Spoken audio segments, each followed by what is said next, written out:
Have you ever opened the book of Revelation and after reading just a few verses, you thought, wait, what did I just read?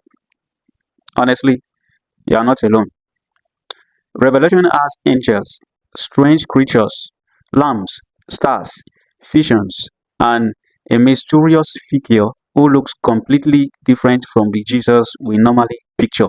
But here is the good news. Revelation chapter 1 is not meant to confuse you. And in this video, I am going to break it down in a very simple way so that by the end, you will understand what John actually saw and more importantly, why it matters to you today. So grab your Bible, sit back, and let's get into it. Revelation begins by identifying itself as the revelation of Jesus Christ. The message was given by God to Jesus. Jesus made it known through his angel, and the angel communicated it to John. John was on the island of Patmos because of his testimony about Jesus. So this wasn't John sitting somewhere and deciding, let me write a scary book.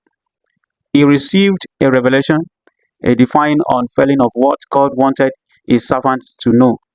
And that's actually what the word revelation means, an unveiling or revealing. Something that was hidden was being made known. John was instructed to write what he saw and send it to 7 churches in Asia. These were real churches that existed at that time. But there is something important here. Although the message was originally addressed to those churches, the lessons are still relevant to Christians today.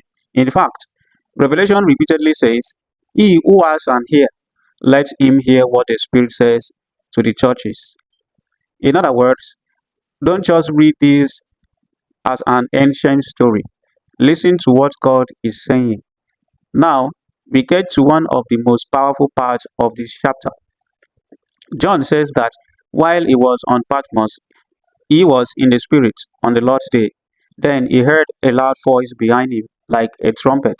The voice told him, "Write on a scroll what you see and send it to the 7 churches." John turned around to see who was speaking, and what he saw was extraordinary. He saw 7 golden lampstands, and walking among the lampstands was someone like a son of man. This is Jesus. But John doesn't describe Jesus in the ordinary way. He sees him in his glorified heavenly appearance. This is where Revelation gives us an important explanation. The 7 lampstands represent the 7 churches. Think about that for a moment. Jesus isn't standing far away from his churches. He's walking among them. That means Jesus sees what is happening in his church rather. He sees our faithfulness. He sees our struggles. He sees what people do when nobody else is watching. And that's both comforting and challenging. You may think nobody notices your service to God, but Jesus does. And when the church is drifting away from him, he sees that too. John also sees 7 stars in Jesus' right hand. Later in the chapter, Jesus explains that the 7 stars represent the angels of the 7 churches. The exact meaning of these angels has been debated rather, but one thing is clear: Jesus is in complete authority over his churches. The stars are in his hands. The churches are represented by the lampstands, and Jesus is walking among them. The picture is one of the authority, presence, and oversight. John then gives us a powerful description of Jesus. His clothing reaches down to his feet. He has a golden sash around his chest. His head and hair are white like wool and snow. His eyes are like a flame of fire. His feet are like bronze glowing in a furnace. And his voice is like the sound of many waters. Then John says that Jesus was holding 7 stars in his right hand. and from his mouth came a sharp two-edged sword. His face was shining like the sun in all its brilliance. This isn't Jesus being presented as weak or powerless. This is the glorified Christ, the King, the Judge, the one with authority. And John's reaction is something we shouldn't overlook. When John sees Jesus in all this glory, he says, "When I saw him, I fell at his feet as though dead." Think about that. John knew Jesus. He had followed Jesus. He had seen him during his earthly ministry. But now John sees Jesus in his glorified state and he falls down. Sometimes we become so familiar with the name Jesus that we forget who he really is. Jesus is loving. Jesus is compassionate. But he is also holy, glorious, and powerful. Then Jesus does something beautiful. He places his right hand on John and says, "Do not be afraid." What a powerful moment. John is overwhelmed by what he is seeing, but Jesus tells him not to be afraid. Why? Because the same Jesus who has overwhelming authority is also this Jesus who cares for his people. Then Jesus says, "I am the first and the last."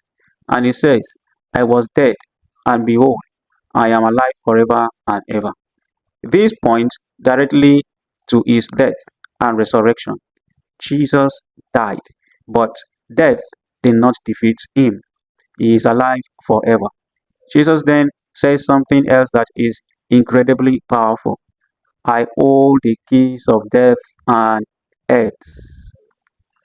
Keys represent authority. Jesus is saying that death is not ultimately in control. The grave is not ultimately in control. Jesus is. And for the believer, this should bring incredible hope. Our hope isn't based on our circumstances. Our hope is based on the one who conquered death. So, what is Revelation chapter 1 actually teaching us? Before Revelation begins showing us judgment, beast, tribulation, and other prophetic events, it first shows us Jesus. And I think that is very important. The book is not ultimately about beast. It is not ultimately about disasters. It is not ultimately about trying to calculate the exact day the war will end. It's about Jesus Christ, the victorious Christ, the risen Christ, the glorified Christ, the Christ who walks among his churches, the Christ who holds his people in his hands, and the Christ who has authority over death. Maybe you are going through something right now. Maybe you are serving God and wondering whether anybody notices. Maybe you are facing pressure. Maybe your faith has become weak. Revelation chapter 1 gives us a powerful reminder. Jesus is still present. He sees his church. He knows his people. He is not dead. He is not powerless. And he is not coming back as a helpless baby in a manger. The Jesus revealed in Revelation is a glorified King. So don't be afraid. Stay faithful. Keep your eyes on Christ.